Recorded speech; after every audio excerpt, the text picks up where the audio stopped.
Kominfo ucapkan terima kasih atas jasa-jasa Johnny G. Plate, auto dirujak warganet.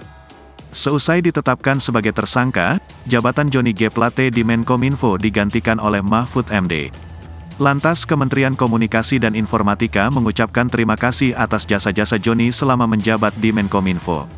Mengetahui hal tersebut, netizen langsung marah-marah. Diketahui ucapan terima kasih itu dituliskan Kominfo melalui akun Instagramnya. Dalam unggahan tersebut, terlihat wajah Mahfud MD disertai ucapan selamat bertugas.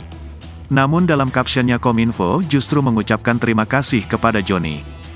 Kominfo berterima kasih atas pengabdian Johnny serta jasa-jasanya untuk bangsa dan negara.